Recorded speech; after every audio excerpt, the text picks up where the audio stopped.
90+ നമ്മുടെ 10th സ്റ്റാൻഡേർഡിലെ ഏറ്റവും important ആയിട്ടുള്ള ഒരു ചാപ്റ്റർ ആണ് ദിശാഹീൻ ദിശ.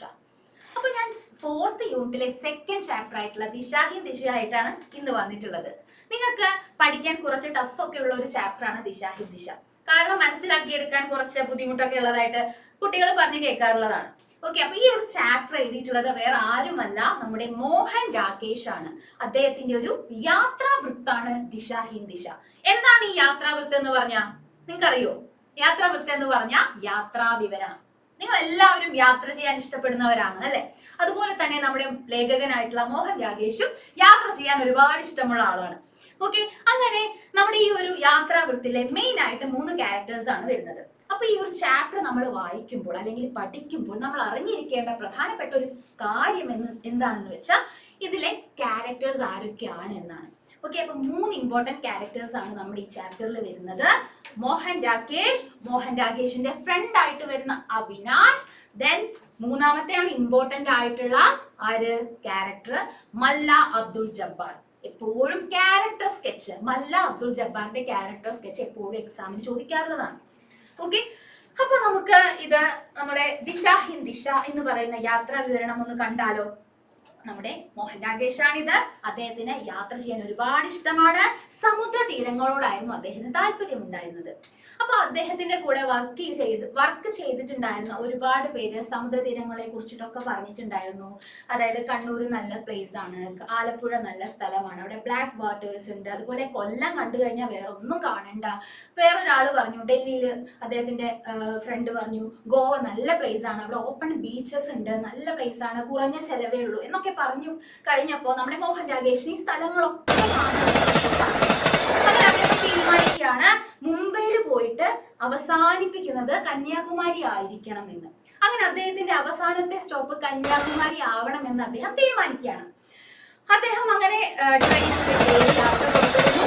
പക്ഷേ ഭോപ്പാൽ സ്റ്റേഷനിൽ വെച്ച് അദ്ദേഹത്തിന്റെ ഫ്രണ്ട് ആയിട്ടുള്ള അവിനാഷ് ഒരു പത്രത്തിന്റെ സമ്പാദകനാണ്, അല്ലെങ്കിൽ പത്രത്തിന്റെ എഡിറ്ററാണ്. അദ്ദേഹം അവിടെ വെയിറ്റ് ചെയ്യാണ്. എന്നിട്ട് മോഹൻ രാകേഷിന്റെ ഡ്രസ്സും പെട്ടിയും കിടക്കയും എല്ലാം എടുത്ത് അദ്ദേഹം പുറത്തേക്ക് ഇറങ്ങുകയാണ്. ഒന്നും പറയാതെ പുറത്തേക്ക് ഇറങ്ങുകയാണ്. അങ്ങനെ അവര് അവിടെ വെച്ച് മീറ്റ് ചെയ്യുന്നു. പിന്നീട് അവര് ഭോപ്പാൽ തടാകത്തിലൂടെ യാത്ര ചെയ്യാൻ വേണ്ടിയിട്ട് ഏകദേശം ഒരു 11 മണിയൊക്കെ ആയി കാണും.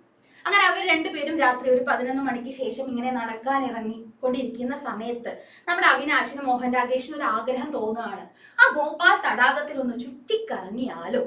അങ്ങനെ ഇരിക്കുന്ന സമയത്താണ് നമ്മുടെ ഇമ്പോർട്ടന്റ് ക്യാരക്ടർ ആയിട്ടുള്ള അബ്ദുൾ ജബ്ബാറിനെ അവിടെ വെച്ച് കണ്ടുമുട്ടുന്നത്. അതിനു മുൻപ് മോഹൻ രാകേഷ് അബ്ദുൾ ജബ്ബാറിന്റെ ആ ഒരു ഗസലുകളൊക്കെ ട്രെയിനിൽ വെച്ച് തന്നെ കേൾക്കുന്നുണ്ട്.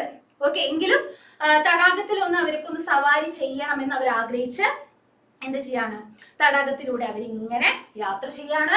അബ്ദുൾ ജബ്ബാറിന്റെ ഒരു ക്യാരക്ടർ എന്താന്ന് വെച്ചാൽ അദ്ദേഹം വളരെ കഠിനാധ്വാനിയാണ്, അദ്ദേഹത്തിന് ഭയങ്കര മസിലൊക്കെ ഉള്ള ഒരാളാണ്. അതുപോലെ തന്നെ അദ്ദേഹം നന്നായിട്ട് ഗസലുകൾ പാടുന്ന ഒരു വ്യക്തിയാണ്. നല്ല വയസ്സായിട്ടുള്ള ഒരു ആളാണ് നമ്മുടെ അബ്ദുൾ ജബ്ബാർ എന്ന് പറയുന്നത്. അതുപോലെ നല്ല പാവപ്പെട്ട ഒരു മനുഷ്യനായിരുന്നു. അങ്ങനെ ഇരിക്കുന്ന സമയത്ത് ഒരു മടിയും കൂടാതെ ഇവരെ യാത്ര ചെയ്യാൻ വേണ്ടിയിട്ട് ഭോപ്പാൽ തടാകത്തിലൂടെ അവർ സഞ്ചരിക്കുന്നു. ആദ്യം നമ്മുടെ അവിനാശിന് പെട്ടെന്ന് ഒരു തോന്നുകയാണ്, നമ്മുടെ കൂട്ടത്തിലുള്ള ആർക്കെങ്കിലും ഒന്ന് പാടാൻ സാധിച്ചിരുന്നെങ്കിൽ എന്നൊരു ആഗ്രഹം തോന്നുകയാണ്. അങ്ങനെ ഇരിക്കുന്ന സമയത്താണ് നമ്മുടെ അബ്ദുൾ ജബ്ബാർ പറയുന്നത്, നിങ്ങൾക്ക് വിരോധമില്ലെങ്കിൽ ഞാനൊന്ന് പാടിക്കൊള്ളാം. അങ്ങനെ ഇരിക്കുമ്പോൾ അദ്ദേഹം നല്ല നല്ല ഗസലുകളൊക്കെ പാടി കേൾപ്പിക്കുന്നു. അപ്പൊ എല്ലാവരും അബ്ദുൾ ജബ്ബാറിന്റെ ആ ഒരു ഗസലുകൾ അങ്ങനെ ലയിച്ചു പോയിരുന്നു എന്ന് പറയുന്നുണ്ട്.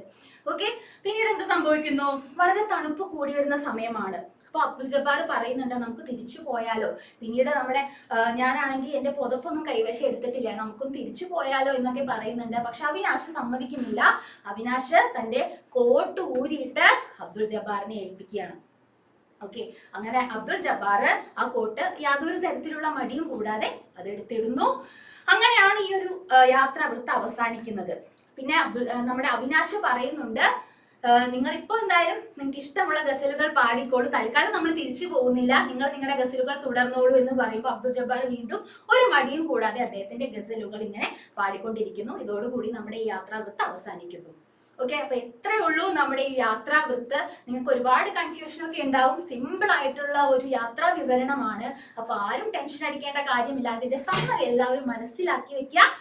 അപ്പൊ ഇത്രയൊക്കെ എനിക്ക് പറയാനുള്ളൂ. Thank you so much. അപ്പൊ ഇനിയും ഇതുപോലെ ഇതുപോലെയുള്ള വീഡിയോസിനായി നിങ്ങൾ എന്ത് ചെയ്യണം? നമ്മുടെ ചാനൽ സബ്സ്ക്രൈബ് ചെയ്യുക. അപ്പോൾ മറക്കണ്ട. Thank you so much.